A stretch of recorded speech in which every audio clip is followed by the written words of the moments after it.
जय माता दी समस्त को देवांजलि कुकिंग चैनल को बहुत बहुत स्वागत सांग मैंने आज मुझे सहित पत्रकोबी अंडा भुर्जी रेसिपी शेयर करी। बहुत ही टेस्टी रेसिपीटे या रुटी कि गरम भात सहित खाई पारे बहुत ही बढ़िया लगी था। भिडियोटी को पूरा शेष पर्यंत देखते आदि चैनल नुआ अच्छा एवं ही चैनल टी को सब्सक्राइब कर दिंतु आग को आ मन पड़ोनी। चलतु ताले स्टार्ट करवा। प्रथम आम प्रेसर कुकर नहीं जावा शीघ्र आम जेहेतु करने चाहिए से प्रेसर कुकर नहीं जावा ना आप कढ़ई यूज करेंगे कि असुविधा नहीं। तापर से दुईटा टमाटो देदेबा तापर आम कटा पत्रकोबी को एथिरे देदेबा भलसे धोईदेबे काटिकी आउे एथिरे देदेबे छोट बड़ जमती हेले भी किसी असुविधा नहीं कहीं आम या सीझेबा। तापर प्रेसर लगे अल्प टिके पानी देकी या सीझे नवा। प्रथमे देखंतु भलसे सीझीगला टमाटो आउ पत्रकोबीटा एबे आम या साइड रखी नवा। आउ चलतु अलग प्रोसेस को जीवा। एबे आमे कढ़ई को गरम करी नबा आउ सेथिरे गोटे बड़ चामच तेल देदेबा आउ तेल को भलसे गरम करी नबा। जेतेबेले तेलटा गरम हो जिवो आमे एथिरे देदेबा आधा चामच खंडे जीरा। तापर जीरा टिके ठीक से फुटी आसिले एबे आमे एथिरे देदेबा लंका कंचा लंका निज टेस्ट अनुसार आप कम बेसी करें। तापर देदेबा एथिरे कटा पियाज मु लंबा लंबा करी आउ पतला पतला करी काटिकी देइछि शीघ्र भाजी हो जिवो। एबे आमे पियाज को टिके नाली पड़वा पर्यंत भाजीबा टेस्टटा भल आसीबो। टिके कंचा रहिले टेस्टटा खराब हो जाई थाए। देखंतु सुंदर भाबरे हमर पूरा नाली पड़ी आसिलानी पियाजटा। एबे आमे एथिरे देदेबा अदा और रसुण को छेचिकी देले तार फ्लेवरटा बहुत भल लागि थाए।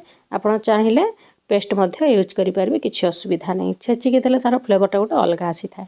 तापर या कंचा स्मेल गला पर्यंत भाजीबा आउ तापर आमे एथिरे देदेबा किछि गुंड मसला जमती के हलदी गुंड।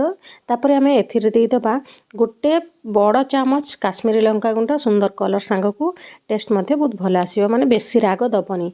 तापर पूरा फ्लेम को लो ही रखिथिबे लो फ्लेम रे किछि समय मसला को भाजिला परे दुईटा अंडा को एथिरे फटेकी दबा। आउ आपण चाहिए अधिका मध्य अंडा पकई पारिबे निज परिमाण अनुसार घर लोक केते अछंती से हिसाब रे आपण एथिरे कम बेसी करि पारिबे। तापर आमे फ्लेम को मीडियम रखिकी एबे प्रथमे अंडा भुर्जी बनई नबा।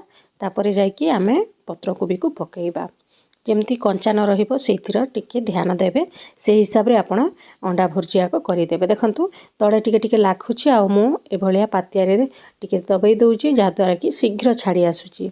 एबे हमर अंडा भुर्जीटा पूरा रेडी हो गला। एबे आमे सिझेकी रखिथिबा टमाटो आ पत्रकोबी को एथिरे देई दबा।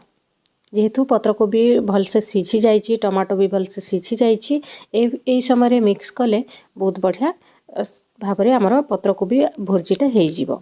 तापर जो टमाटोटा मु गोटा गोटा पकई थी सेटा को टिके टिके पातिया सहित दबई देबे जद्वारा कि भलसे टमाटोटा मिक्स हो सबुथिरे। तापर आमे या ऊपर देदेबा स्वाद अनुसार लुण देकी टिके ठीक से गोलई नबा।